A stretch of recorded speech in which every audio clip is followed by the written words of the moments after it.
Tuesday. Well, for some of you, maybe it's a morose Star Trek Tuesday, Mhm. but it's always a happy Star Trek Tuesday for us, I think, so far. We've got a lot to discuss. As Worf would say, we have much to discuss. Of course, some people are saying Starfleet Academy was canceled, but it didn't get canceled. It just didn't get picked up yet for a third season, right? But there is hope. There is very, very much a lot of hope, and it's not just Obi-Wan Kenobi. Also, we have William Shatner's in the news because it's another day that ends with Y, and a bunch of other things. Jolene Blalock is missed by her castmates. Mhm. We're going to talk about all of the great, amazing, and sad and wonderful things in the Star Trek and sci-fi community news right now. Look who's here, Trek Movie Zone, Anthony Pascal. We did it. Hello. Yay! We Welcome Sorry I wasn't back. here. I was supposed to be here, but Lori was here, which was even Mhm. better. So Yeah, now I'm here. We it's tricked great him when into you're both returning. here. Mhm. We We're happy discovered to That's some for settle things sure. for you about today. Lori. Thank you. Uh, Jenny R. Johnson's here too. Oh, She's filling hi. in for Lori. Yes, that's right. That's exactly right. Do you also dislike Picard season 2 as much as Lori? No, no, no. She and I don't necessarily agree on that. Yeah, but she likes Deep Space Nine. The Matt Boardman's here. He likes Deep Space Oh, Nine. I do enjoy Deep Space Nine. Mm. Well, who doesn't? Jenny, I'm. turns out. Would you Especially just the shut nines. up? It's Wait. I've it's so watched weird. it. I love it. It's wonderful. Oh, You that's want right. some more It's just of that it? you haven't seen all of it. It's just Oh my God, here I am. You're gonna make me choke on my Newton. I better stop then. Melissa Longo is here. Cool shirt. Yo, in the Hi. house, repping Starfleet Yeah. Academy. Ha ha ha. That's, I'm not gonna lie, I'm kind of scared, Jenny, just a little bit. You should be. My name's Ryan T. Husk, and I am I'm part of the 80% that loves Deep Space Nine on this panel. And there's Hello. Wait, one what, person. Brian, what does the T stand for? Well, it's my middle name, of course. Tractor. Tiberius? I mean, what is it? No, actually, it's my first name. My middle name is actually Ryan, and my first name is French. It's Thierry Gilles. And so obviously I had to kind of flip those in America but the funny thing is, which I really enjoy, is that when I go to France, they can't say Ryan. So it's kind of cute. So they call me Thierry or Thierry Gilles. That's cool. We didn't, yeah, we said Max yeah. here, right? Yeah. Yeah. I too have a first name that I do not go by, and That's I right. go by my middle name, What is it again? You've told us. Robert. Robert. Like Picard's brother. Yeah. I Uh, love him. Everybody in the live chat, let us know if you had a French middle name, what would it be?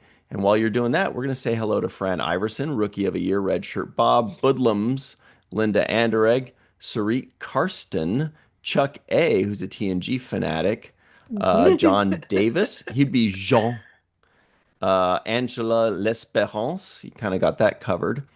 Dave Gregory the third. We were talking about you earlier today, Dave Gregory. Nice things mostly, I think. Um, and everybody else, Joshua Reeve and Joshua J. Reeve, I mean, so sorry. On B. Boy, the live chat's flying with those names. All right. Let's just get Captain Caffeine high. Let's get into this. Everybody, please make sure you like this video, subscribe to the channel, hit the bell icon for notifications. If you're listening in, give us a 5-star rating and a nice review. We'd really appreciate that. Hi, Ninot. That's your French name. All right. Anthony is here, so we got to play serious, you guys. There was big news. What? I could be fun. Oh. Are we not drinking? No, he's telling to be serious that he's stressing him No. out. Oh, no. No, the drinking is Friday. We do not. Mhm. No, Tuesday is serious business. Okay. We need some alliteration for Tuesday, like totally Tuesday, something. Totally Taco Tim. Tuesday. No, that's something that makes us sound Totally professional. Trek Taco Tuesday. Well, you know what? Trek We Talk should actually. Tuesday. Trek Talk Well, Tuesday. this is where it all came from. Just yesterday, the big news, the big bombshell dropped, and here's what it is. Oh man, a pop-up. What the crap? Variety. I was just. I know. And they're supposed to be a respectable Oh, they all Hey. do it. thing. Here it is. I know, they gotta pay the bills. Variety.com says Star Trek Starfleet Academy to end with season 2. I think we all saw this article. And Anthony, I'm sure you and everybody else were like, all right, well, I know what I'm doing with my morning. Yeah. The first thing I had to do is I mean, not that I don't trust Variety. I of course trust Variety. Yeah. But immediately we got a confirmation, but also got some more stuff about it as well for our coverage. What was the bonus coverage that you got? Well, you should read the article, but we quote some insiders saying why the show, that they loved the show, but it just didn't have the ratings they were expecting. But there's still a commitment to Star Trek overall. Something that I don't know if this was a conscious slip, but because they were trying to make it clear that there's more Star Trek. And they're like, well, we have movies in development. Mm-hmm. Movies, plural. Not movies in development. Now, wow. if you're an active listener to our podcast, I did mention a couple weeks ago that I had heard that the Daily Goldstein movie is not necessarily going to be the only thing and may not be the next thing, that they are still looking for ideas. That's the original that's like this is a Star Trek movie made of things we don't know about. The first thing that Skydance, the first and only, well, I guess this is the second thing that happened, but the first thing Skydance did in, what was it, November? Is Something they like shut that, down the JJ movie, they shut down the Right. Origin movie, and they gave these guys, they said, go make a Star Trek and make a new Star Trek that's not linked to anything. Do we have any details to that?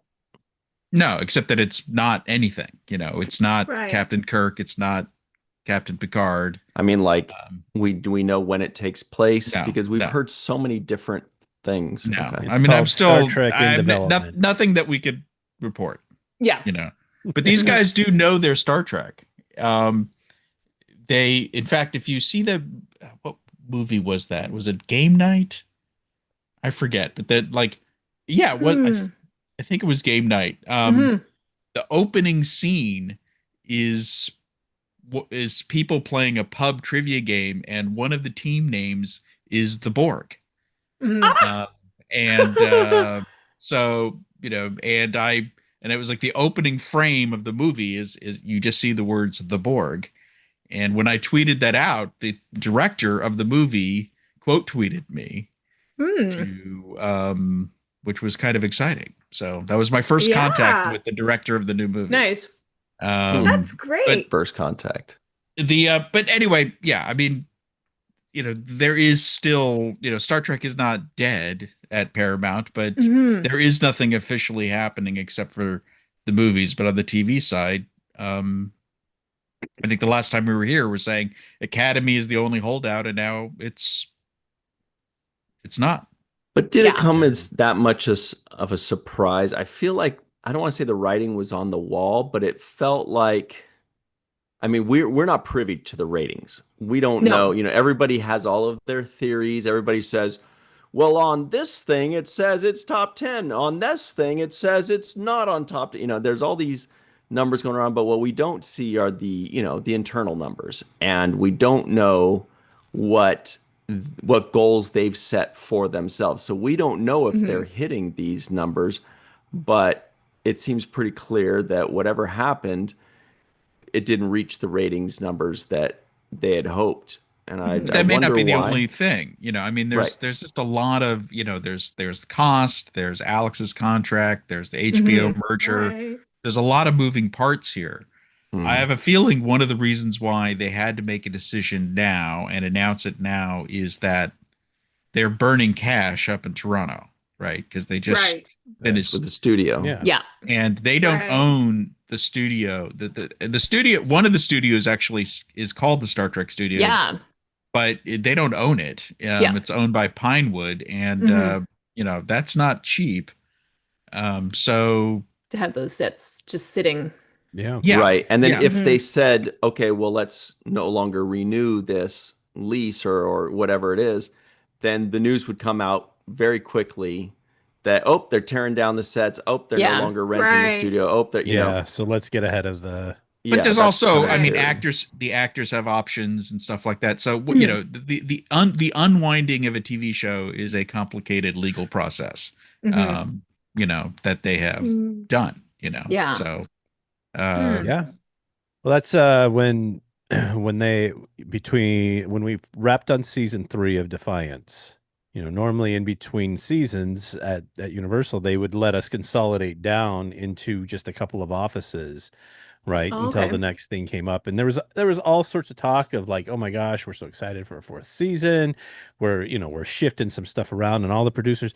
And this is what I was saying, like a lot of what I was reading from the people on this side of it, I was like, oh, this feels very familiar, as in, we're very hopeful, but we haven't had anything from the studio. I mean, ultimately, Comcast had a majority share in NBC Universal. They were trying to bring more productions onto the lot, and ultimately they just said, we love you guys. We really do, but we need the office space. And we had to tear everything down, and I'm pretty sure that all of that office equipment, including all of the visual effects stuff, drives and everything for Battlestar Galactica, are sitting on a pallet in some NBC Universal warehouse on Lancashire. Yeah.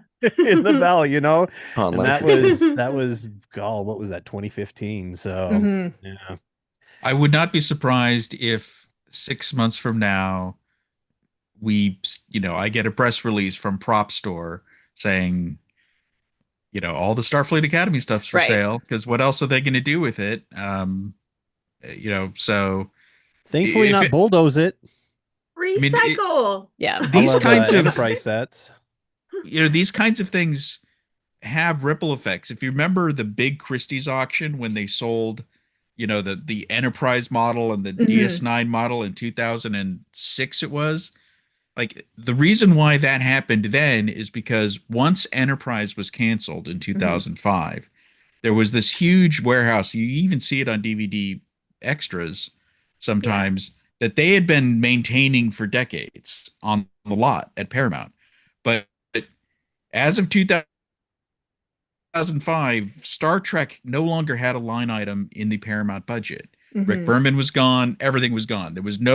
So there was this huge warehouse full of stuff, and there was no budget to pay for it. And that was one of the driving factors that they're like, well, let's just sell it all. And they did. And then Jeff Bezos bought the Enterprise, and all that other stuff happened. And that's so sadly the Enterprise sets were bulldozed. The Enterprise. Yeah, they dumped those in the dumpster before they even and ran. Oh gosh, John Hughes saw it happening.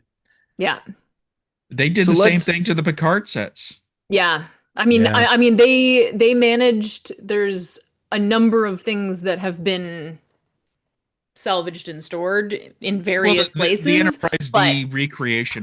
Absolutely, salvaged, completely salvaged. But the Titan sets, which were not cheap, were just. When I say they didn't end up in a dumpster, I don't mean that Paramount saved them. I just mean elements of that set have found their way to a number of different places. Forever why not? homes. If they're just gonna be put in the trash, absolutely. Why not? I have a piece of that set, actually. Do you? So I just like tiny things like stickers and little a knob or something. Yeah, you and I both, Matt. We both have a thing. We're not allowed to talk about it. Oh. Well, you know, we are allowed to talk about. It's okay. Strange New World sets. The Strange New World sets have not been struck yet. Right. Because they why use those is that, sets Anthony Pascal? for the one of the logistical issues is that they own CBS Stages Mississauga in Canada. Mississauga, yeah. Mississauga, sorry. Excuse me to all the Canadians. Nice. Lori's going to be pissed. But that doesn't. But it's still costing someone money. You know, sure. That's Absolutely. opportunity cost. They could rent that out to some other TV show. Yeah. So, or they could use it for year one. Exactly, and I'm not saying that's going to happen. I was alluding to. Yeah. But you know, that's a decision that is going to be. That's probably one of the next big decisions to be made. Mm-hmm. Well, before we get to year one, because I do think this all kind of leads into it, let's talk a bit more about Starfleet Academy, since that's the biggest news of the year, possibly so far in this young year. There was a line in the original release that said that they're working to keep Alex Kurtzman involved in some way. There was some kind of line like that. That was worded in a very interesting way to keep him in the CBS fold. CBS fold. That's even more vague. And then quickly, I'm not sure if that was in the properties that he's been a part of. That was that in a release, or that was in the Variety? Sorry, that was in the in the initial article. Yeah, it was in the Variety article. Yeah, I mean, so 2 weeks right as I think a couple weeks ago when I talked to Alex, he said he was just starting his talks about the future. And all Variety said, which is not insignificant, is those talks are still ongoing. So that, so that means that, Skydance hasn't said it's over. Yeah. Right. But then again, I think we talked about this last time. Sorry about that. There's dogs barking. Skydance can't say, Alex has to, they've got 26 episodes of Star Trek to deliver to Paramount Plus. So they can't end their relationship with Alex until that's over with. So right. The only question is, will he be involved in developing anything new? Which would be year one. Or anything. There's other things he's got in his, year one isn't the only idea they've got. Well, and like the Tawny Newsome live action comedy is, we haven't heard anything, but they were still developing that, so that's a possibility of something that could be run with if higher ups saw fit. Yeah. All the work on that's done as of last December. So they wrote a few scripts. They have something they feel is good, and it's just, it's sitting there. And there's some other things sitting there. Yeah. That, so some that are known and some that are unknown. I don't know what we're missing in the live chat, but Budlam said Star Trek WrestleMania. I'm like, all right, I'm listening. I'm in. I'm Worldwide Federation. Yeah. Well, they sort of did that when UPN had WWE, right? In the 2000s. And they brought in The Rock. They had The Rock. They had Paul White, the Giant. I feel like there may have been a third guy. Yeah. Now they have Becky Lynch. That's cool. Well, she disappeared, and the whole bridge crew disappeared after like the second episode. Yeah, what happened? This is something that happens with modern Trek. The bridge crew that's this era. The bridge crew goes into some sort of pocket universe, never to be seen again. I thought they introduced them. They all got their moment with their name, and we're like, all right, we got our bridge crew. Here we go. And then never they again. all went to Ryza. They were moved into the Phantom Zone. Seriously, exactly. That's going to be the next Galaxy Quest. They're going to come out with a sequel to Galaxy Quest, and instead of having Guy, Bridge Crew, it's just going to be Bridge Crewman 47 or something like that. Well, they only went back into space for the Miyazaki episode, and then the last couple of episodes, I guess. And I basically they wanted the kids to be at the crew stations. Yeah. So they had to give us a reason, but they actually never explained why the bridge crew was not there for the Miyazaki No. episode. They just I thought weren't. for sure they were going to be there for that episode because that was like there was nothing going on. They should Yeah. be there. This is just a standard bridge day and the standard ship. Yeah, and the standard exercise everything. isn't happening on the ship. It's happening as a What? like Yeah. it's And a you would think separate even thing. if it is an opportunity for those kids to like get some bridge experience, you're gonna have an experienced officer there in Totally. the event of an Right. emergency. Yeah. Well, that's the thing, is that it would be okay if they weren't on the bridge, but it was apparently they weren't even on the ship, because as soon as the bad guys attacked, there was no like, okay, kids, get out of those chairs. There was no, They were hanging out in the green room. Nope. Yeah. That whole bridge crew was like, oh, that's today? right. Dude, I thought Son of today a was gun. Sunday. We have too I many mean, here we days are off. nitpicking the show before we should be eulogizing. Yes. Even though we get we are still have getting another another season, season. yeah. Another season. Yes. Yeah. And I think that is Um, something that is important because I feel like there's a lot of like panic happening right now in the Right, fandom. I yeah. feel like people are freaking out, and one of the That things is not what Star Trek fans well, do. yeah, I mean, like Never. because it feels like poof, everything's gone. There's nothing new happening. There's nothing, but there are what three more seasons Yes. Yeah. that we haven't seen. 2.6. Well, Yeah. 26 episodes, as Anthony Yeah. said, which is one season, really. Well, yeah. Nowadays. Originally, yeah. Yeah. Technically, we have One one real season. We have new Star Trek to look forward to through 2027.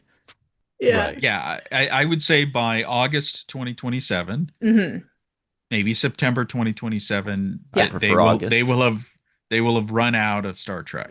Then we And panic. Then But by y- then y- they'll Nothing's have newspaper announcements of what's exactly. coming, right? right. Exactly. So Yeah. we've got about a year before you should panic. Mhm. If they haven't greenlit a new TV show or moved the movie into pre-production Mhm. by a year from now, that's when you know that Priorities have shifted. But there's we've not going to be been any Star here Trek bef- in 2028. Mhm. We've been here before, So every person sitting in here right now is a veteran of no Star Trek on TV, and we Twice. made it through it. Yeah, Yeah. yeah.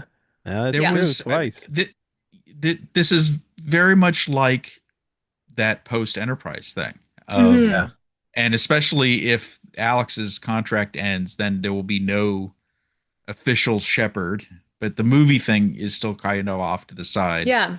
And because from even before 87, I mean, there was a brief period in the early 70s where we didn't know anything, and then we got the animated series.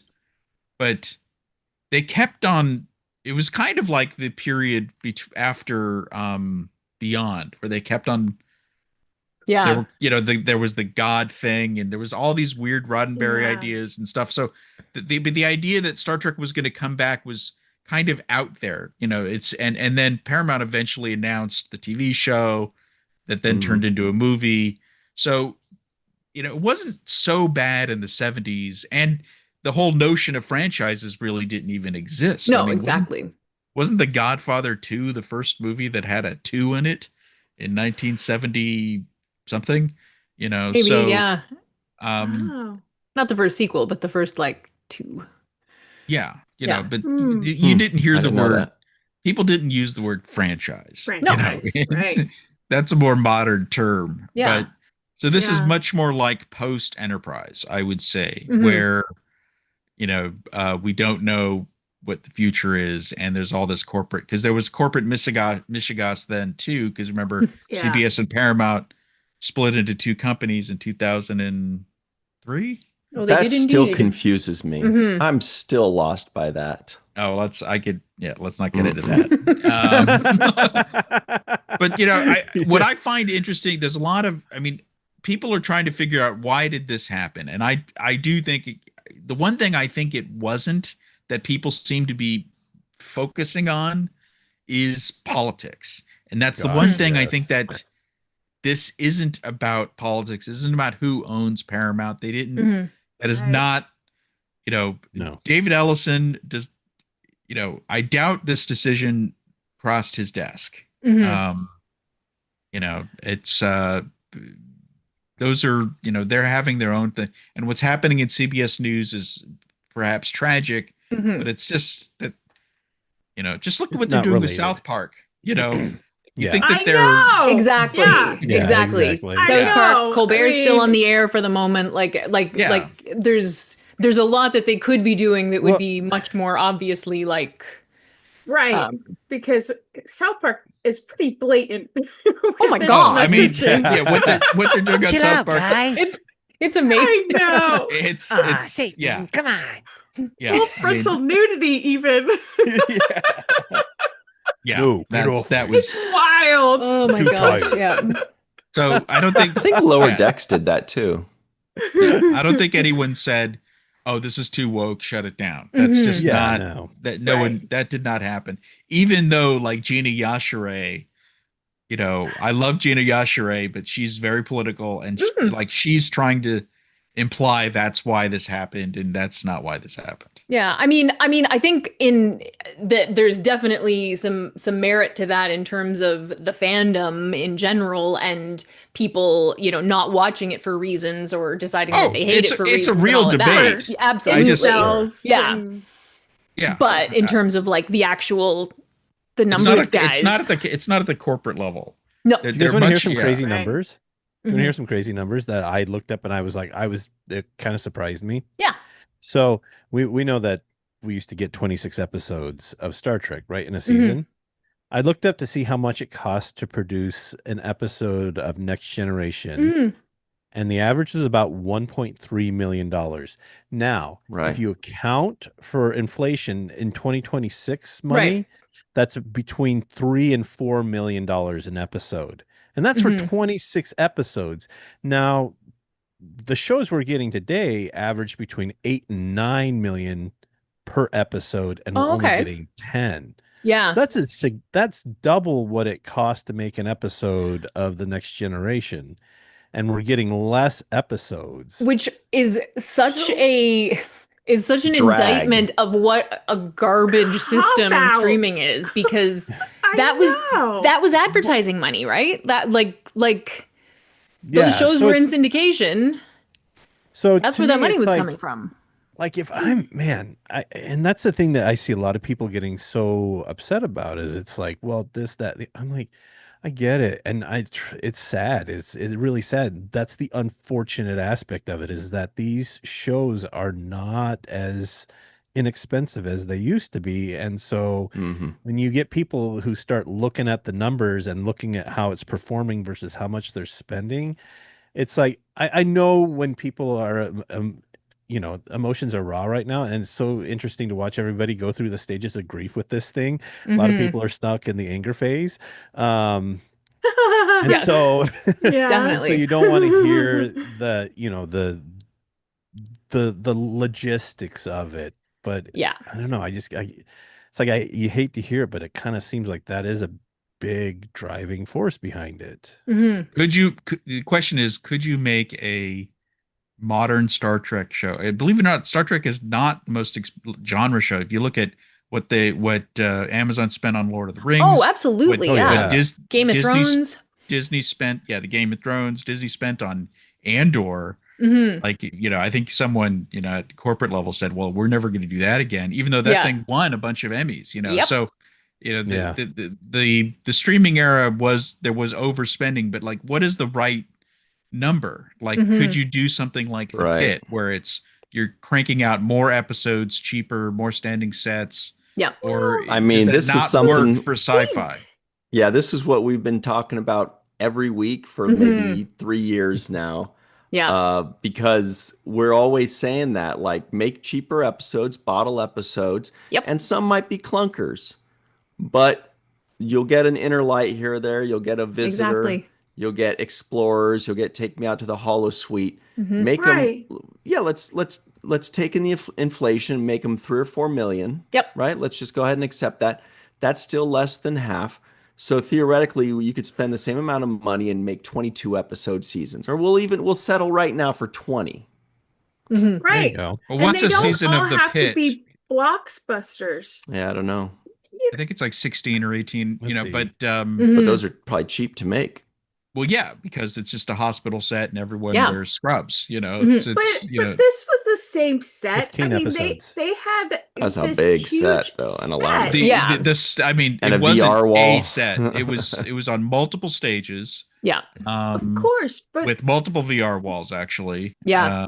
It was, the show, that's the thing. It took about twice as long to shoot an episode, and they would do more prep on these episodes Yeah. and spend more time writing the episode. So the whole process just took, and post-production takes longer as well. So every bit of the process, they're taking more time, spending more money, putting in more resources. And the question is, can you, because if you look, I mean, there are genre shows. If you look at like all those, like, remember The Flash, remember when the CW had all of those Yeah. superhero shows, those were cranking out 20 something episodes a year. Yeah. Yep. But they were all set Superman in and Lois. modern cities, and there was, there were some, but not a lot Right. of visual effects. But that's what you get that's what you get for those kind of low numbers today. That's the kind of show you would get. Right. Yeah. I did 4 seasons of Superman and Lois, and I mean, we still had a significant amount, but we still did quite a few episodes a season. Yeah. Yeah, and that I just feel like there's a way to split the difference of. There is. There's got to be a way to split the difference and create something imaginative rather than relying all on. I mean, look at Dan Curry and the ingenuity that he had during his time on Star Trek, the stuff that he came up with. And granted, it's because they didn't have all the bells and whistles, but that was part of what made it so spectacular. Yeah. Is the imagination that went into creating something. Yeah. The trouble is you have to, sorry, go ahead, Anthony.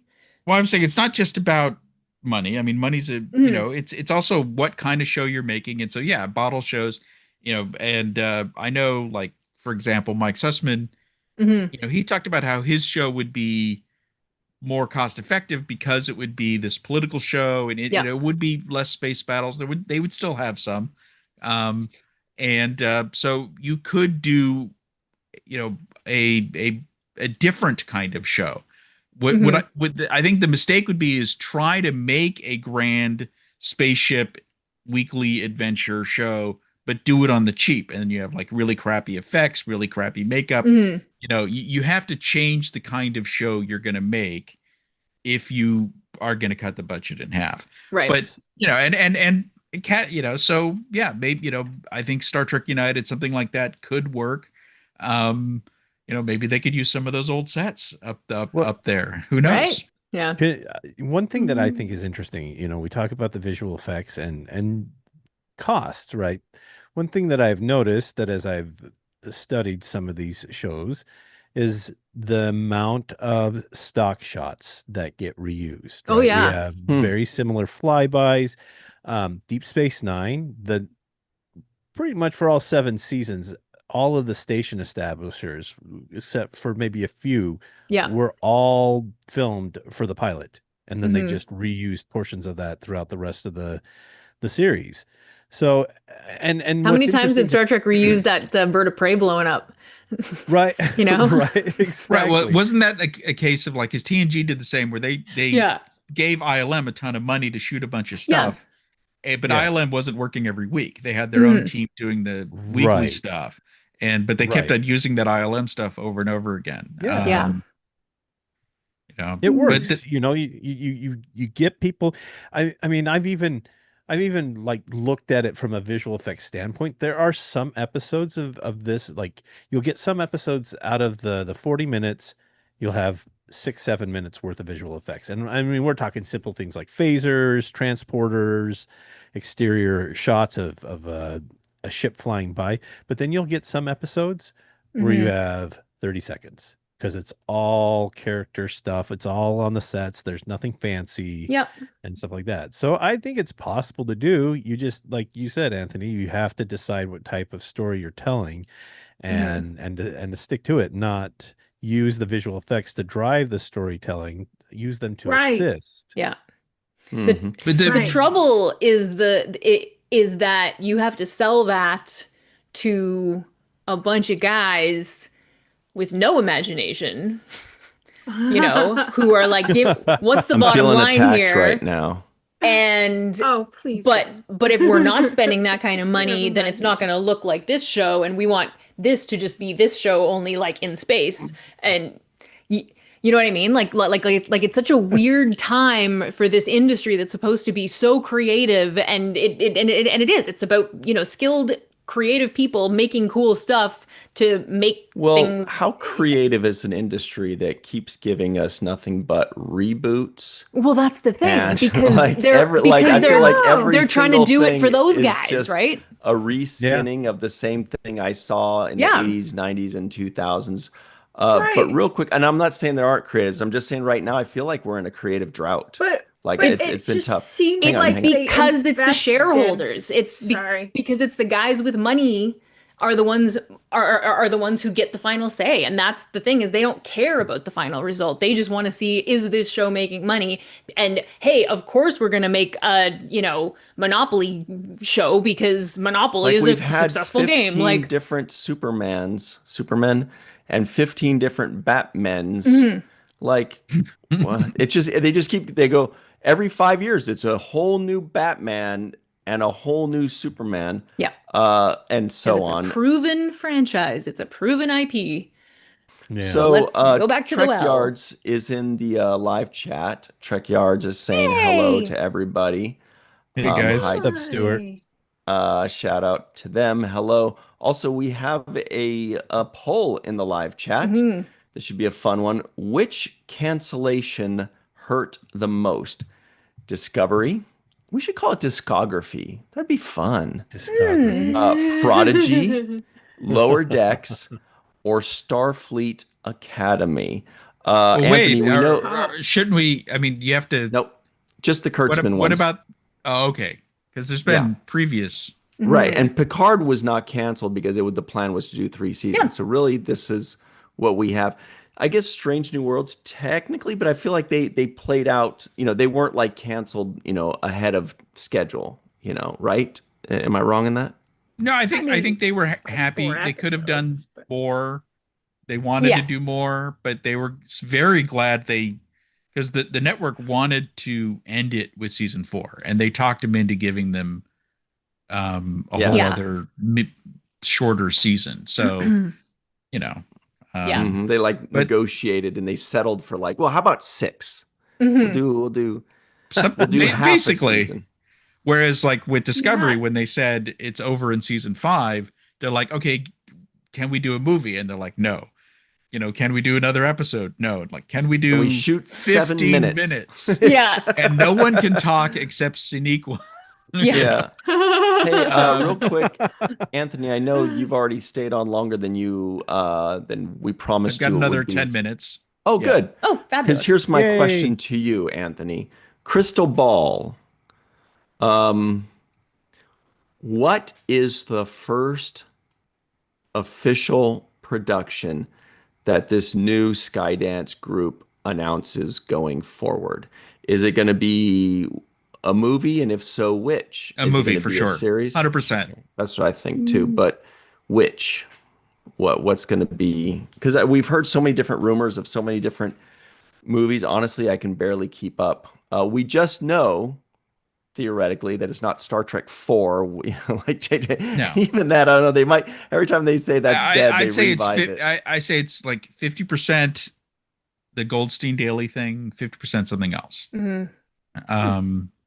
And and maybe 5% it's a TV thing. Right. Which I guess adds up to 105%. And why do you think Exactly. that? Is that just because Always give 105%. Is that Well, because of just there's more chatter about I think films? well, if I were a shareholder and Yeah. if I were a board member, I would want to think about the 2009 movie. So Mhm. again, if we're going back to this is kind of that era, the 2009 movie revitalized the franchise, rebuilt Mhm. the fan base. Look at Discovery and how much it was trying to basically pick up on the whole vibe of those movies. Good point. And certainly the aesthetic, because that opened up the fan base. And you see people at conventions. Ryan, you've seen this, Yep. but people say, I got into Star Trek, and believe it or not, it was a long time ago, 2009. Yeah. 17 years ago. that it brought in a new fan base. It and did. it expanded the fan base. Do you know what the evidence was for me? The evidence was not necessarily people saying, hey, J.J. Abrams, whatever. It would come out and you have to piece it together where somebody would say it was the people that have hardly know anything about Star Trek, just the most passing knowledge of Star Trek. And I say, oh, what have you seen of it? And this is outside of a convention. This is just on the streets because all I do is go Star Trek, like a Coke head that wants Coke. You got Coke? You got Coke? Do you watch Star Trek? Do you watch Star Trek? That's what I do. And I would hear people say, oh, yeah, it's cool. What have you seen? I watched the movie. That's what they would say. I watched the movie and I knew what that meant. And of course I would specify, oh, the one from 2009. Yeah, I think so. But the fact that they said the movie and should that, if that was the tiniest little nibble of what they knew about Star Trek, that's what it was. So it did. I feel like that's the one and only time that it really kind of came into pop culture for a second. It drifted into pop culture and then drifted back out.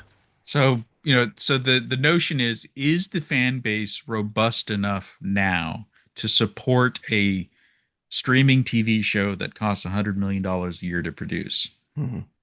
I don't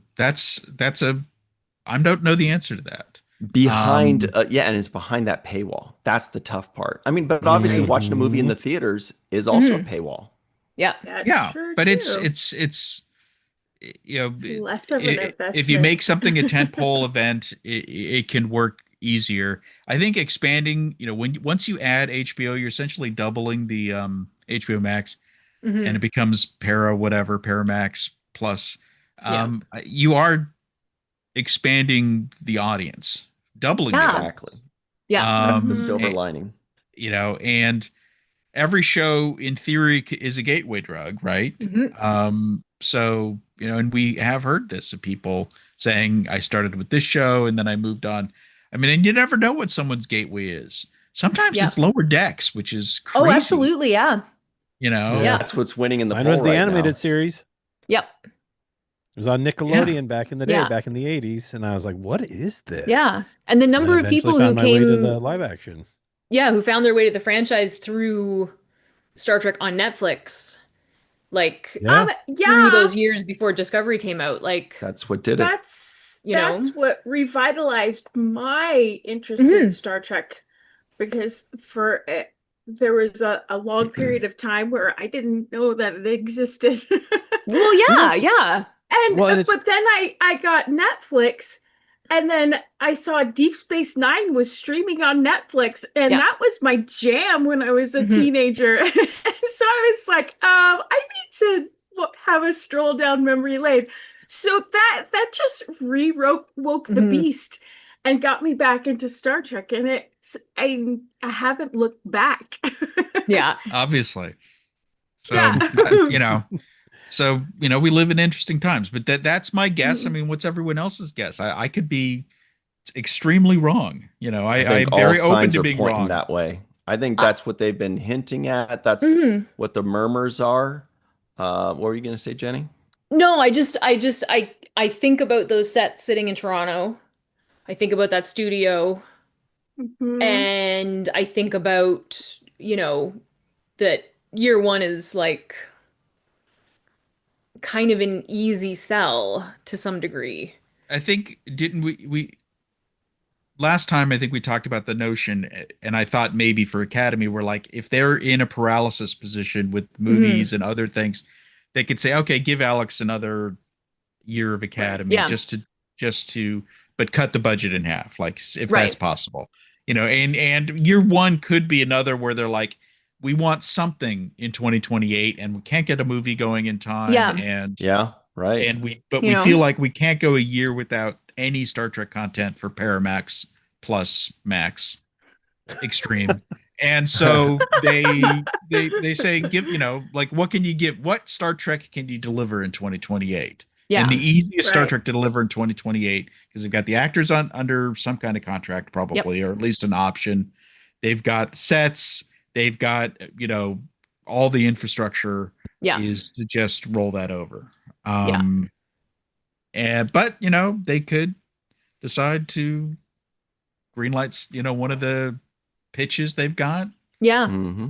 I mean, it's also it's it's also interesting thinking about like how much of it is tied to Kurtzman, and if they decide that they are going to part ways, whether they also are like, you know what, the project that he was attached to, we're going to just clear the That happens. That Yeah. happens. But Start I think fresh. Akiva is as big enough a personality. Mhm. He's got an Oscar, Yeah. Yes. and I think he has a relationship with some of the Skydance people. They know that they don't need Alex to make another TV show. Yeah. That is especially year one. Mhm. So Right. I'm not saying that's going to happen, but They have yeah, options. that always happens when new Oh, for sure. when new people come in, everything old goes out, even if Mhm. if it's Yes. if it's marginal or on the bubble. They're like, no, Even if it's successful. Mhm. right. I Because mean, you get- look at the Marvel. I mean, remember when Disney bought Marvel, right? Yeah. And Marvel had that deal with Netflix, and they canned all the Marvel shows Yeah. on Yeah. Netflix. Some of which were good, Oh some yeah. of which were bad. It's Yeah. the weirdest thing. Yeah. You get whenever there's a change in Yeah. who's in charge, they don't. It's like I don't know why they're just like, nope, I don't want anything from whoever was before because I Yeah. don't want them getting any accolades. It's got to be me. If this is going to be successful, I want everybody to say, "Yo, it was me. I was the Yeah. dude who made it happen." Yeah, it's kind of like that with all companies. I mean, I always bring it back to like sports for my brain to work on it.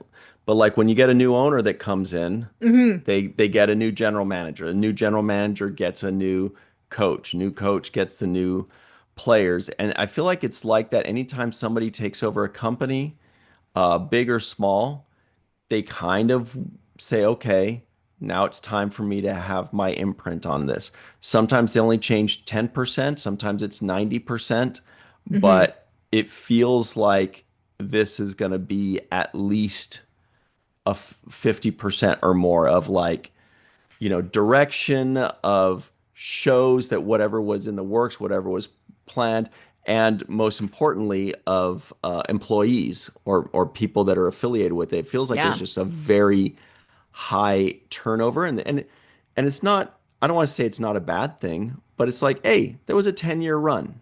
Yeah. There was a good, solid 10-year run. There are some people that have been employed for 10 years with this, and now it's time for a new, a refresh. Mhm. And hopefully it ends up for the better. But it's not, to me, it's not completely shocking that it would happen, Mhm. not based on performance or quality, but just based on this is just the cycle of things. Yeah. Especially Mhm. given that Because- Alex's contract and the merger are kind of like coinciding. Right. Exactly that. And Yeah. we've Yeah. seen The cycle. this kind of influx before in Star Trek. I mean, look at all of the behind the scenes kerfuffle chaos that was going on during TNG's Yeah. run. I mean, there was a lot of shit going on behind Yeah. the scenes. And but here we are. We're still talking about current Star Trek. Mhm. So, yeah, I definitely Chaos on hold the out Bridge. hope That for- was the documentary I was Yes. thinking of, right? Yeah, that Yes. first very nice. season Chaos was on a the mess. bridge. But, Yes. and into the second even. Let's Yeah. close Well, out I this meant more poll behind here. the scenes, but yeah. Totally. First Right. season was, Anyway, So, what's the poll? cancellation. The cancellation, which one hurt the most? Mm. 13% only said Discovery. 21% said Starfleet Academy. 30% said Prodigy, and 36% said Lower Decks. Kind of surprised. I thought Starfleet Academy might win this just because it's the freshest. It's the one where you just rip the band-aid off. But Yeah. nope. People said Lower Decks is the one that still stings the Yep, most. I The would first agree. cut is the deepest. Well, Lower Decks was, but it was it was preaching to the choir. It was for the fans, by the fans. Yeah, it was. Great Very show. much so, yeah. I would have liked to have seen more Prodigy. Oh, I me think too. that show had a lot of, I mean, Yes, I still Yeah. think. Oh yeah. Absolutely. Yeah, I mean that's one thing, for a studio that keeps talking about how Star Trek, fans are dying off and they need more youth. They keep canceling their youth shows, you know what I mean? Like it's Right. hey, there's still Scouts. Star Trek there Scouts. is still Scouts, yes. Well, Yes. The didn't they 20th episode just dropped. So in theory, that's over too. But exactly. where is the Save Star Trek Scouts hashtag? Why isn't that going? Why aren't they flying a banner? Here's something I was thinking of before, and I think I mentioned it before, but I mean, we all kind of got into Star Trek by watching fucking Star Trek. We did. So maybe that's the secret sauce. Maybe you don't need to make, you don't need to appeal to a younger demographic. Exactly. Because when we were watching Star Trek, we were the younger demographic and we were watching adult ass Star Trek. So maybe if you just keep making adult ass Star Trek, 7-year-olds and 15-year-olds will be, and then what do we all say? Oh, I grew up watching it with my dad. Oh, I grew up watching it with my parents, exactly. right? Yeah. So maybe the rule is just keep making Star Trek that adults like, and the kid, if they want to hang out with the adults, gonna be like, well, you're sitting your ass down here. You're gonna learn about J-Way, bro. You're gonna watch Chakotay and Janeway. The characters on Star Trek were people to aspire to, and who are kids looking at to learn how to live life? Adults. And they're not looking at each other to learn how to live life. They're looking at the grown-ups how to live life. And if their parents are doing something, every kid wants the approval of their parents, whether they like their parents or not. They're still looking for that approval from their guardian or parental figure. Yeah, I still remember my first experience with Star Trek and the SETI eel. I mean, that. Yes, we all do. that thing scarred us all. I mean, and then the whales. But that's what I mean by perhaps the easiest thing to do to re-spark people is a new movie, because TV isn't mass market anymore. Yeah, no. There's 5,000 channels and 400. There's all these streaming services. I mean, the new Paramax is going to be in the top 4, maybe top 3 streaming services. So maybe it could break through to the mainstream like a Game of Thrones because of HBO and all that. Yeah. So we have another poll in the live chat here, and it's the question I asked Anthony. In the next 12 months, what will be announced? It's kind of a different, a movie, a TV show, both, or neither. Unfortunately, YouTube only gives us 4 options. Otherwise, I'd say 2 movies, 2 TV shows, because I think it's even possible that we'll get 2 movies and a TV show announced in the next 12 months. Oh man, you are smoking crack, man. That is not going to happen. Oh, you saw that? I thought the camera wasn't on me. How did you see that? No, by April Fools of next year, we will have 3 productions announced. I'll give you until First Contact Day next year, and I'm saying that's not going to happen. I could be wrong. I'm probably they'll be announced as in the works or in the plans development. I mean, there's there's 20 things in there's always things in development. I'm talking about. But this new group has not announced anything in development yet, except for the Goldstein Daily. No, that is the one thing. That's done. right. Yeah. I mean, again, Star Trek Scouts was launched you're coming around. In September. Anthony's coming around now. Uh-oh, he froze up. I think he froze. Well, because he said Star Trek Scouts and they froze him. because it's on YouTube, I think, right? So Oh my YouTube, gosh, I YouTube watched gets the you. final episode of Scouts and it's so cute. No spoilers. Am I not here? Do Oh, no, I now you are. You're here. Yeah. Now There you're you back. are. Yeah, you Pause froze. for a second. I slipped Anthony, into another you universe did. briefly. You went It with was the bridge Garrett crew. screwing around. Yeah. So no, but I mean I think new movies and new TV shows will happen. It was your 12-month thing and like firm commitments because 11 months. yeah, because it's like there's a green light. Like they've got means you've got a budget and they've give it a date. I'll That's the thing donate to about a GoFundMe.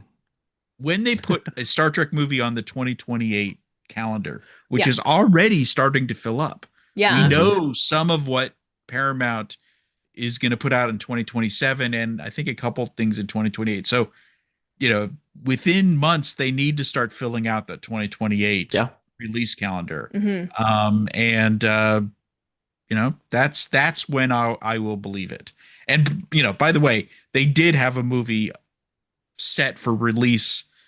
Was it? God, but they did give it so many Christmas. times. Dude. It did have So many. Well, no, there's only one time in the last 10 years that they actually put it on the calendar. They kept on announcing. And it was Christmas. It was Christmas Star Trek 2020.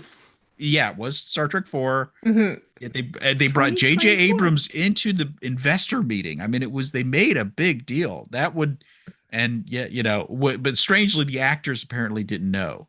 They're like, wait, we're making a movie? Yeah, I mean, so. And Thor's like, I'm pretty busy, guys. I don't know. Yeah. And they're like, you're not invited, Chris Hemsworth. I don't believe anything until pre-production. I mean, but so they even sad. started pre-production on the Shackman movie. Like people were hired. We've had people in the podcast talking about they were designing things for that movie. They had a payroll. People, they were in pre-production essentially, and then they just shut it down again. So which movie was this?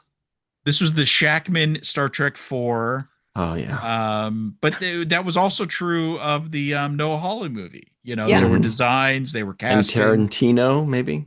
That never got past the script phase. Oh, bummer. They wrote a script, and then if Tarantino said I'm going to direct this, they would have made it. So Tarantino's just going to be a footnote in Star Trek history. Thank you. I see what you did there. Thank you. Really good. It just came to me. I went with it. I see what you did there. I do need to go. Yeah. Thanks for hanging on so long with us. And we're always bombarding you with questions, but it's been really cool. Everybody check out his podcast, 2 podcasts. And he does all the best writing on trekmovie.com.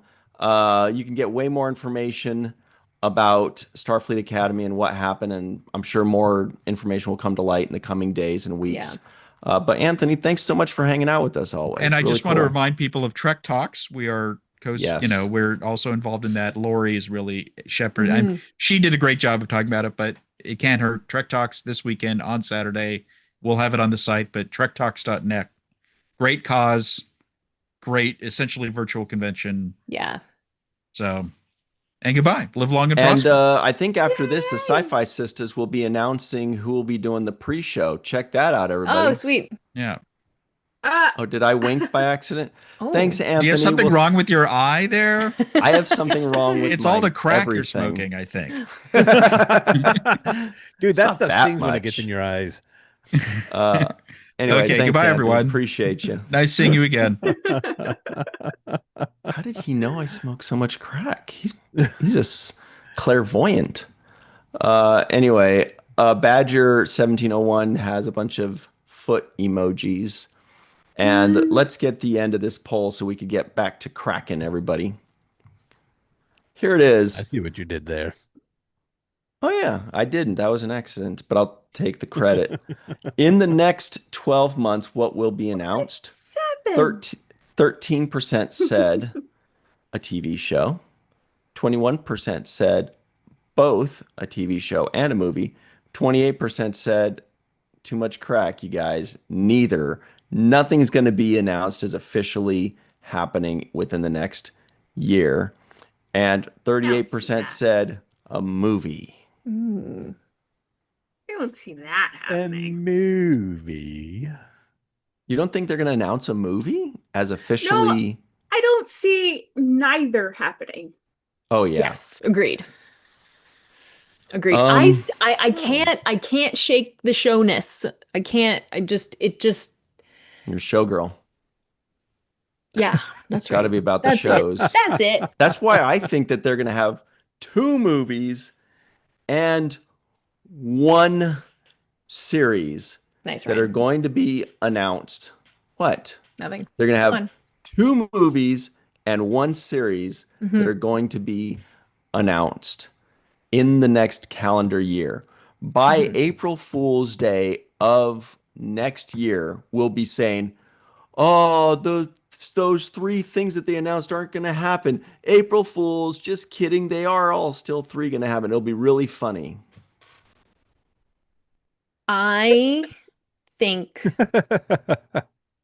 they're going to make a show. Right. I think they're going And to 2 do movies. both. Yeah. Oh, I think yes. they're Yes. gonna Agreed. Absolutely. Do both a show and a movie. Mm-hmm. It might be Comic-Con of next year, but I'm still sticking with this. 2 What do you movies. think? Because the current regime, or I guess the current wave that has ended, loves Comic-Con. Like they Yes. do not want to they love to make announcements at San Diego Comic-Con, a little bit at New York Comic-Con, Yeah. and a little bit at that Brazil one that Yeah. happened that nobody knows anything about, but it happens in Brazil. And we're like, what? Which is They're kinda crazy like, because it's huge. they're kind of like Huge. the variety It's a of like Star Brazilian Trek, where comic we're like, lift. how did they get this exclusive? Because Variety Variety's been around since Exactly. over 100 years. And Variety gets the scoop when So has when the studio Ford. wants a very specific set of Dude, information entertainment released. Do you know That's how you not find out that you're no entertainment longer on a news. show? You read Yeah. Variety. Exactly. Yeah, totally. That's so sad. Exactly. Hey, Like we saw yeah. it during the strike because Variety kept putting out articles that were a little bit skewed in the studio Oh, is that direction. right? You know what I mean? Yeah. Yeah. Like where they were but that's the thing because the studios keep Variety happening. Remember when people used to have Variety magazines next to the toilet and stuff? Oh, Like when yeah. people used to have magazines there. You walk into the doctor's like- office and they've got one from like 3 Yeah. years ago. It's still Yeah, there. yeah. People magazine. So where were we? Sorry, we're gonna make an interesting point. Oh, but when they don't make big announcements at Star Trek Day anymore Dude, or seriously. First Contact Day. Remember they used to Star Trek Day bizarre. for like Yeah. 3 years, Yeah. 2 to 3 years was like, this is it. This is the big moment, and then it just Yeah. kind of farted away. Yeah. Okay. So, Starfleet Academy, we're going to move on to other things, everybody. But everybody in the live chat, let us know your final thoughts. How do you feel about it? You know, are you relieved? Some people may have been like so stressed that it's going to get canceled that when it finally happens, they're like, you know, honestly, I'm just relieved. It was the not knowing that was the hardest part. Don't be a dick in the live chat, though, by the way. Just, I know. There's already people who are doing How did you guys take it when you read it? Did you do what I did, which was, holy shit, text everybody you know? I mean, Actually, Sure. go on. yeah. And some people I didn't know, You go, just go. to see what would happen. Oh, I did say, holy shit. And then I said, oh, that's so sad. And then Yeah. I said, oh, I'm kind of not surprised though. But then I'm so sad because I Mhm. really Yeah. like Captain Ake. I And know. I wanted more Captain Ake. So I'm going to soak her up in season 2. Mhm. Yeah, I really like. What are you guys laughing about? You. Oh. I'm more like yeah, it's like my empathy for the people is my like I'm just like look at them, they're so happy. I feel They're so terrible for sweet. them. Like they're just so Yeah. Well, there are a couple of them that were a real problem on set. So Right. the others might I'm just kidding. I don't know anything about that. Yeah. I mean, maybe, but who knows? I don't know. Yeah, anything. you know, so it's sad, and it's disturbing because we don't know what it means in terms of what's coming next, you know. I tend to want to think positively. So I'm like, okay, well, they've decided for, stupid money guy reasons that this isn't the show, but Now, would a there's stupid money guy reason be like, hey, we're losing money on this and this is no way to make a business? no, like not exactly. I'm Because I don't talking know the money about details. I'm Just talking about, asking. and by the way, folks, it's about. You hear me saying about, I thought you were going to say, about. by I'm not the saying way, a boot. folks, I don't do say a watch boot. Deep Space Nine. Anyway. That's what you're going to say. About. I don't say a boot. Boot.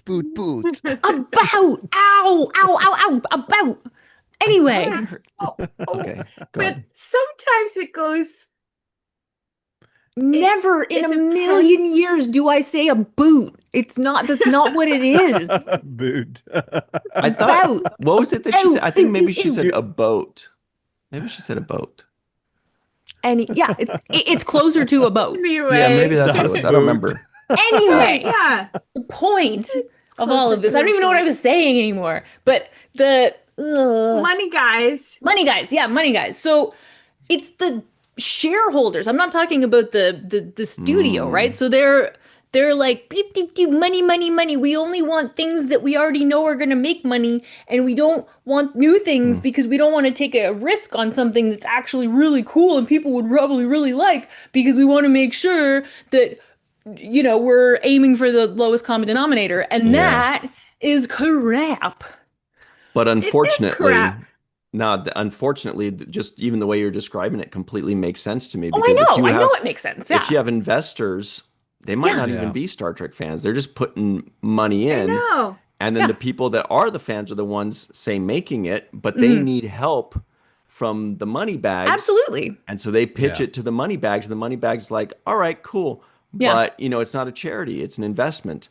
So there's a really There's a fine line there of huge how you got disconnect. Is why we're Yeah. coming There's back a to huge disconnect. streaming being stupid, because they had advertising.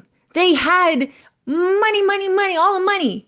All the money, because the advertisers, and especially syndication, TNG and syndication. Are you serious? They're just like, let's just print money. Well, yeah, but streaming is how Star Trek made its resurgence 15 I years ago. know that, But it didn't work. Anyway, but all I'm saying is just that they've put themselves in this position that's making everything crappy, and it's really annoying, because we just want, we want cool creative people making cool creative stuff that's like nice and makes our hearts happy, and meanwhile the money guys were like brr, brr, brr, brr, brr. It seems like people live at extremes. Yes. And they never quite find the balance, because they live the extreme of, making entertainment, anything, movies, televisions, anything is a risk. It's innate in whatever you're making. It is a gamble, yeah. Well, That is just the nature of the business. So, but it seems like people are too concerned with not taking a risk with this risk that they're taking, that they I don't know. Yeah. No, I think, okay. Everybody saw Hollywood is a lot of following whoever finds success, right? So Totally. Game of Thrones was a big success. So now everybody's, we got to have a Game of Thrones. The Witcher came out after that, right? Yeah, Things like that. exactly. We want to do that epic. And then all of a sudden now everybody's, streaming took off with Netflix, and then somebody at some level in all of these studios went, you know what? That's our stuff that they're making all that money off of. So why don't we have our own? And that to me was always, that's the folly in it, right? Because what they don't realize is that Netflix is paying all of those overhead costs to handle servers, to handle handle all of the technical side of things. You have to employ people, and now you're making your own stuff, right? You have to make your own content. That's a lot of overhead, and it puts a lot of pressure on these shows to perform. Absolutely. And so then all of a sudden now you're this show that, well, hey, we want Game of Thrones level money to make this show because we're going to make it look awesome and epic and whatever, but then you're not getting the numbers of Game of Thrones, right? And so now that's what makes the studios buck. I still think that in the streaming era, I still think you can follow that syndicated format, right? Produce a show, sell it to people who are paying to have the infrastructure, who are going to subscribe to Netflix, and then watch it if it becomes successful. Then the next time around, when it's time to renew your contract with the streaming service, you bump up the price a little bit. Oh, yay, you know what? Tell you what, the last time you paid 80 million to be able to show this, well, guess what? You probably made about this much. This is our estimates about how much you paid. So now this time around, it's $100 million to license this.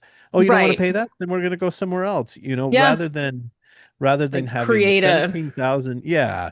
Oh, look, it's whatever hoobity doobity max, like somebody's got some sort of whatever. I think you're onto something there with the hoobity doobity. Yeah, right. The holiday hoobity waddy max. And so I just think that when you put that much pressure on shows, yeah, of course people are going to go, well, we have no time to let your show breathe.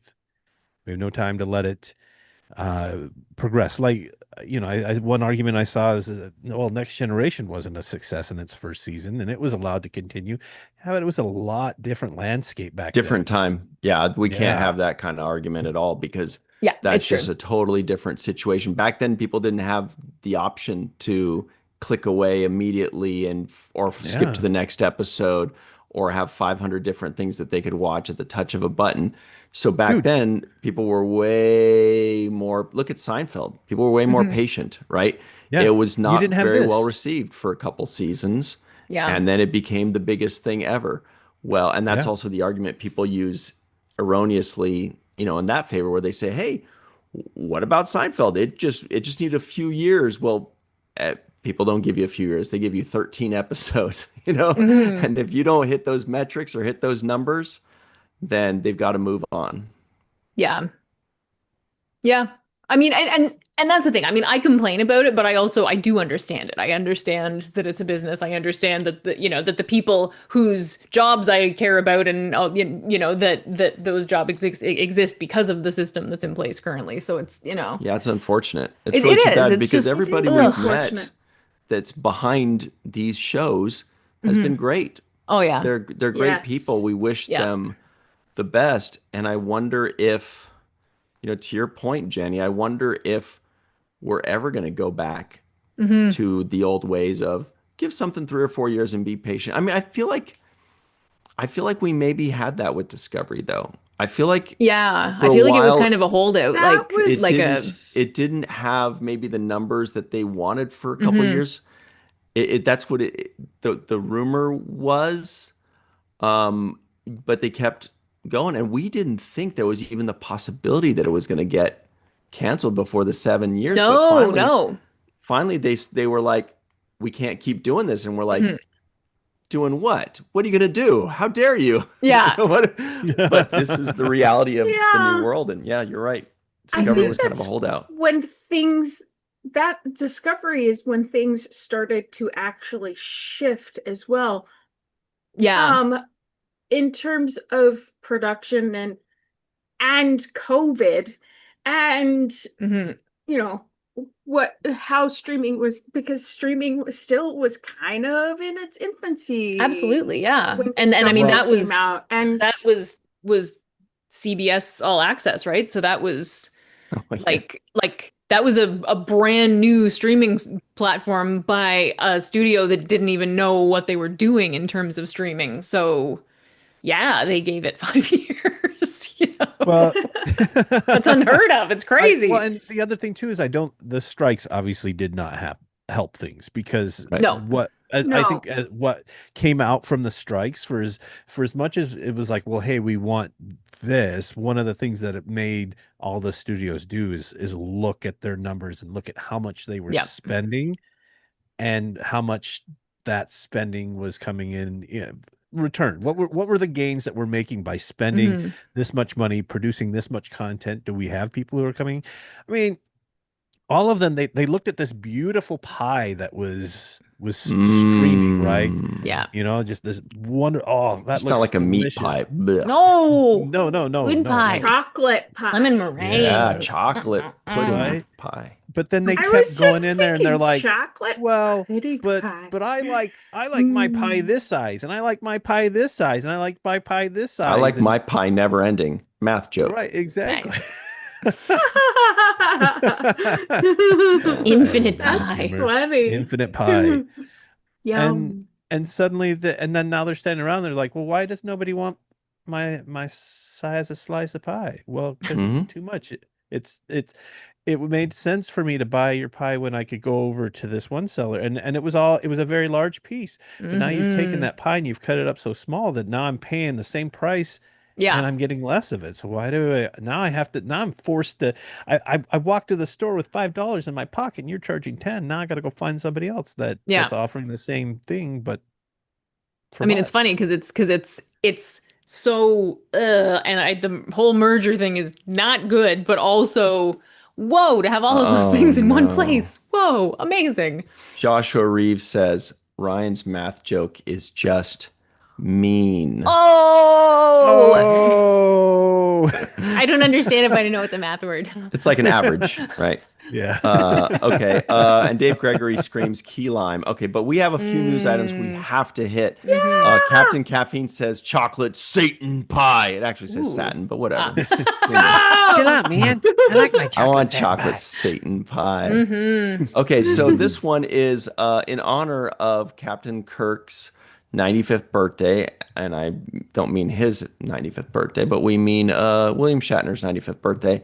They've got this is from space.com. What is it? The top 10 Kirk moments. That's what I was trying to remember. Is it scenes or moments? Thank you. But I'm not going to pull it up here. I'll pull it up a tiny bit, but it's got so many pop-ups. And I don't want to go to Citibank right now or save up to $100 on a cell phone. Wait, Citibank just got a free mention. They still got us. Son of a... Oh! I'm doing the Shatner. You got me, Citibank. Okay, so real quick, I'm just going to read them off. Again. Son of a... Now we have to mention all of the other banks equally. And squirt. So number one is 1,771,561 Triples. Now that song's stuck in my head. Yeah. Number two, of all the souls I've encountered in my travels, his was the most human. Number three, flesh and blood afloat in a universe without end. Number four, we have not heard the chimes have we not heard the chimes at midnight? Number five, oh gosh, risk is our business. Yes. Yes. That's like I love that moment. Megadeth album. Nice. Killing is our business, and business is good. First album, not the best album, but good. Number six, first man that fires is dead. Number seven, I need my pain. We should do these 5. like Mad That's Libs. Star Trek 5. Yeah. Yeah. Number 8, I said, give me the brandy.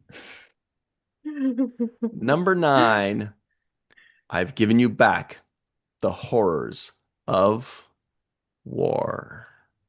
Number 10, damn it, Bones, I need you. I know what It's from that's the motion picture. It's from the motion picture. Yeah. Disco Bones. But Disco seriously, Bones. you know what my favorite Kirk moment is? Yeah. at the end of and I was thinking about it a lot this weekend, but at the end of Wrath of Khan, Of the road, still when he's at- like, and they're like, how do you feel, Captain? And he's like, I feel young. And it's just like his face. Aww. I love that so Yeah. much. I love it so not much. when he goes like this, not when he goes, ooh. No, not that. From Star Trek Not that, Generations. no. Remember? When they do that, he goes, Oh "Ooh." my. Mhm. Oh yeah, oh my, that's what it was. Oh, oh. I love in Star Trek 6 when he jumps and brings down the Federation president. He goes, Kirk, Enterprise. As if he So- didn't know who Kirk was at that point. Yeah, right. Oh my Silly God. Yeah. president. That wasn't Yeah. his name. Melissa, do you have a favorite Kirk mom? When he's it's his birthday and he's got his glasses on Mm-hmm. and he's looking through a book and I don't know, there's yeah. And he's in his living space. And I don't know. There's just something in that moment. There's not one definite thing, but his space feels lived in, but very, I don't know. It's no, I know what you're saying. fascinating. I love that it. moment because it's a human moment, right? It's a moment that Yeah. I'm sure Mm. all of us have had at some point where we're just kind of sitting in our space and a quiet moment to ourselves, right? It just felt Yeah. very grounded. Mm-hmm. Yeah. Real. We love Yeah. real moments. Real moments. Yeah. Yeah, I had a Trek movie article pulled up from yesterday's big announcement, and we never even got to it because the conversation was just so good. We just kept flowing. We flowing. did. So we let that go, but everybody go to trekmovie.com for extended coverage of Starfleet Academy. There are some extra quotes in there. Okay, next on the horizon. This is from screenrant.com. This is one. Enterprise's doctor misses this beloved star actor who, quote, disappeared from our lives. And that is, of course, John Billingsley talking about Jolene Blalock. Here's the quote. So sad. Oh, it says, John Billingsley doubts that Jolene Blalock will join Star Trek Enterprise's cast reunion for their 25th anniversary at Star Trek Las Vegas. Oh, is that the question? He says, there's obviously so much hunger to see Jolene again. I would love to see Jolene again. She's disappeared from our lives. We miss her. And then about Star Trek Las Vegas, he says, I honestly have been trying to get in touch with Jolene just as a pal, although I would have loved to have her on for Trek Talks for some years now. Yeah. And I have not been able to track her down. I would be surprised if she attended STLV. I wouldn't speak as to the reasons, but I think back in the day, she had some experiences at conventions that weren't delightful. Ooh, that's too bad. And she is married to a cajillionaire. Sorry, a cajillionaire, it says. I'm so embarrassed that I said cajillionaire and made up a word when in fact it was yes, cajillionaire. Billionaire. So if you're not going for money, you're going for delight. So if she doesn't take delight in public exposure anymore, then probably not. And we miss her. We do miss her. Yeah. I mean, she did the lower decks thing. So yeah, and he there's did mention something. her appearance at Star Trek Day in 2021. Right. We were she was there. Oh, right. Yeah. And we're like, is that Jolene? That's when we Jolene saw yeah. her there, I was ready to bet all $414 that I had in the bank that Jolene Blalock was going to appear as an older T'Pol in Strange New Worlds. Right. Yeah. I was like, this is proof. There's no reason. I was like, there's no Yeah. reason for her to be here. Yeah. Other than the fact that she's in some way affiliated That's with so Star interesting. Trek again. And there was nothing. There was no explanation for it. Anybody else, we would say, oh, they're just there for the fun. But Jolene doesn't do this. So what's the deal? I never found out. Yeah. Yeah. Oh. Yeah. But it kind of gives me a little inkling of hope that maybe she'll say, okay. I mean, it's funny, like to be with my pals again. Even to just have her be there with them. Like, if she doesn't want to talk to people, whatever, fine. But like, if she just wants to like sort of, but to just be there on a panel with her friends who love her. Dude, and her cast. That would be very special, yeah. Do you guys remember the video that Jack Black that they did when they wanted to use the immigrant song in School of Rock? I was there for that video. Were you really? That was my first background job.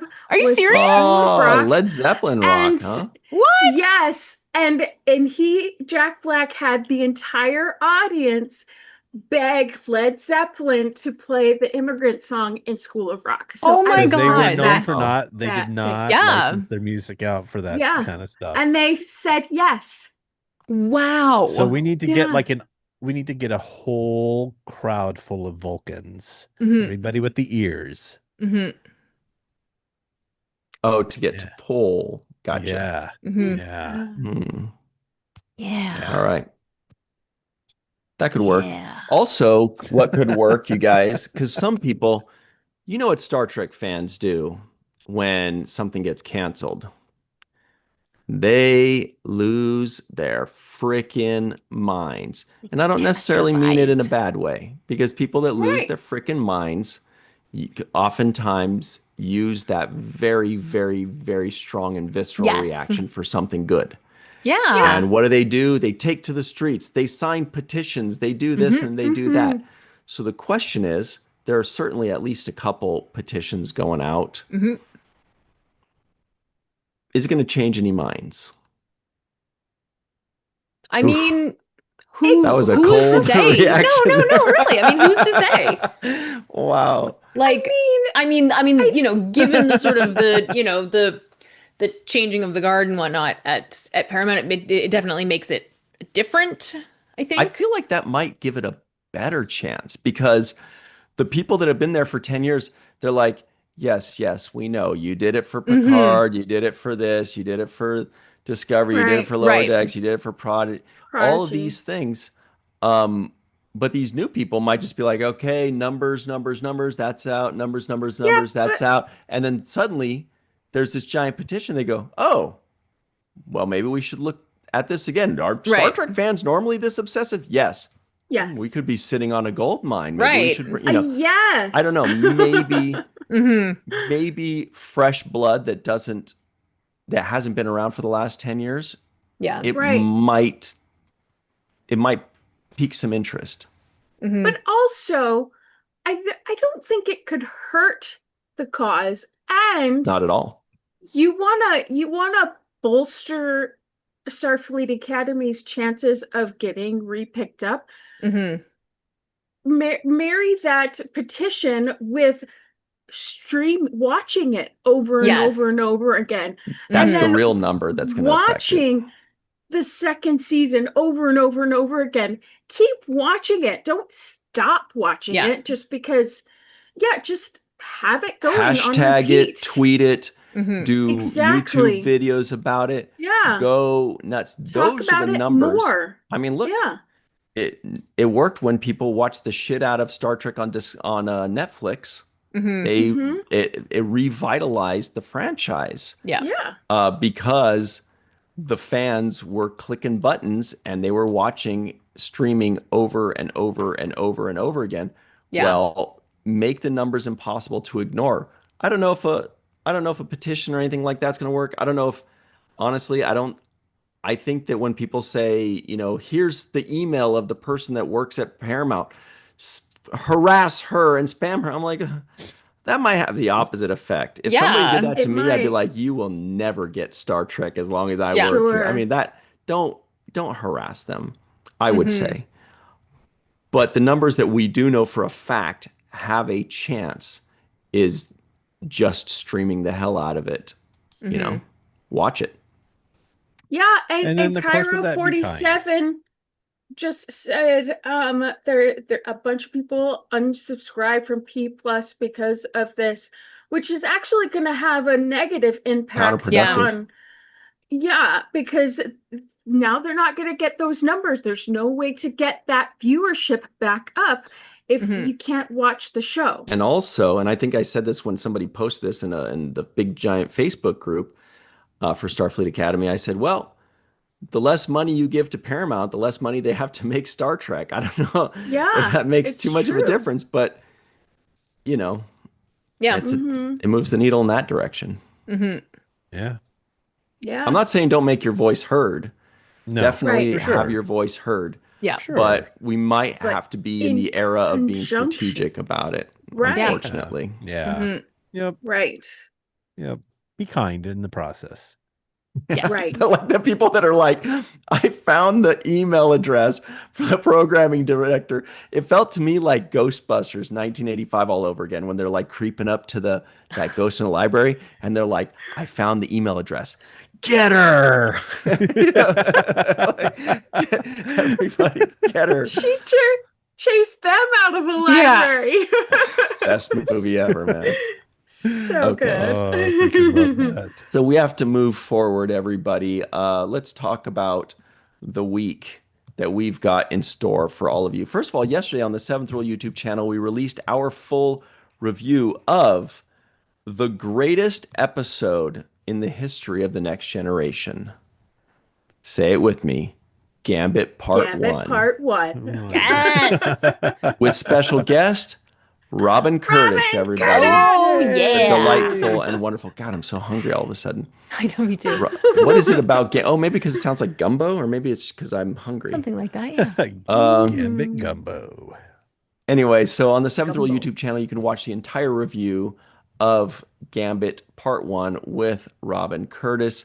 Now, going forward this Friday at 5 p.m. Pacific, 8 p.m. Eastern Time on the Virtual TrekCon YouTube channel. That's right here. Come right back here for Star Trek and Chill Live. We're going to have a lot of fun. We're going to really deconstruct the Starfleet Academy situation. We're going to talk about legacy Star Trek, you know, like Janeway and Sisko. What's up? Would they get along? I don't know. Oh, and don't we have some fun people joining Yeah. us? Isn't that this week? Oh, please. Thank you so much for reminding me. We do have some fun people joining us, as well as our very special guests. Just kidding. They're the fun people. Our very special guests. Raise your hand if you've ever heard of Trek Culture. Sean Ferrick and Ellie Robin will be joining us from Trek Culture. We are catching them. It's going to be midnight their time, but they said, all right. They're so lovely. We'll do 30 minutes. Blimey. I don't know if they say blimey, but they're going to be joining us. It's going to be a lot of fun. Sean and Ellie from Trek Culture will be joining us. Star Trek and Chill. I'm stoked. That's awesome. This Friday, 5 p.m. Pacific, 8 p.m. Eastern Time, live right here on the Virtual TrekCon YouTube channel. Go tweet at them or post at them and say, hey, I'll donate to your coffee fund. Thanks for staying up. Then on Sunday on the Seventh Rule YouTube channel, we will release our first segment review of... this is not the best episode in the history of Star Trek: The Next Generation, in my opinion. Force of Nature. Force of Nature. But maybe it's somebody else's favorite. Check that out. 9 a.m. Pacific, 12 p.m. Eastern Time on the Seventh Rule YouTube channel. And then right back to Monday. On Monday, we will release, of course, on the Seventh Rule YouTube channel, Part 2 of Gambit. Gambit Part 2. Also with Robin Curtis, joining us twice in a row. That's great. What a treat. I love You know those what else is episodes. great? Somebody with the name of The. And the rest is Matt Boardman. Where can people find you and your goodies online? Robert? Well, you can check me. Ooh. That always feels weird when I hear that. When somebody calls me that, I'm like, who? Robert. That's right. That's right. is Oh, this? you can find me here on Tuesdays on the main viewer. You can check out my 6 YouTube videos. Although Wardogheim just told me he's got 10 now, so I gotta find some things to post here. Gauntlet He's thrown. outpacing me. He's outpacing me. This is not. This cannot go on. You can check me out in the live chat on Fridays for Star Trek and Chill. Check me out sometimes on the free for alls for the Seventh Rule, and then if you like some Star Trek art, check out my ArtStation page. And then I don't know. Nope, you're not gonna find me in Facebook these days because it's kind of scary there. We wish you were on the free for all more though, Matt. We're kind of sad when you're not there. So I know Matt's I gonna be on know. more free for alls coming up, everybody. I know. That's I know. a Come guarantee. on, Matt. I think life has it's probably calming down enough that I can jump on. Oh, life is very calm. Oh, creepy. Rico Anderson just said, "I'm watching you with googly eyes." Jenny R. Johnson, where can people find you and your goodies online, please? Well, first of all, this week you can find me here on Tuesdays and Fridays. Whoa, crazy, right? I know, amazing. I'm really excited about Friday. It's gonna be super fun. And you can also find me on the internet, on other parts of the internet, like on social media. You can find me on Facebook, Instagram, TikTok, Blue Sky, and Threads. Eventually YouTube, I'm gonna get there. Anyway, I'm Jenny R. Johnson Art, all of those places. I also have a Patreon that's super fun, Jenny R. Johnson Art there, and you can go to my website, jennyrjohnson.com. Hey, by the way, I make art, so check out my shop. Please sign up for my newsletter because I've got stuff happening, and otherwise I'm in the studio. So yeah.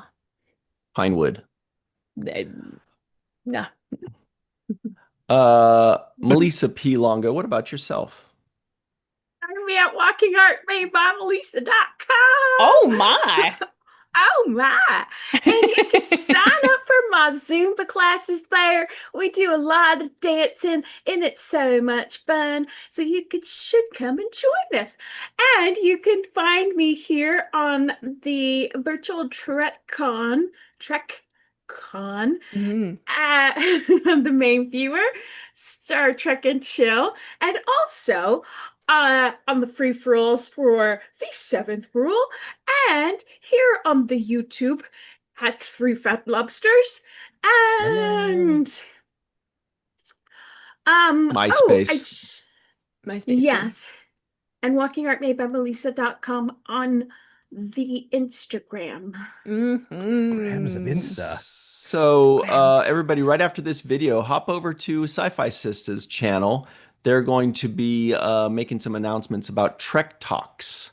Trek Talks, check that out. They're going to be live right now on the Sci-Fi Sisters YouTube channel. Everybody, you can find me online at RyanTGHusk. Once again, that's at RyanTGHusk.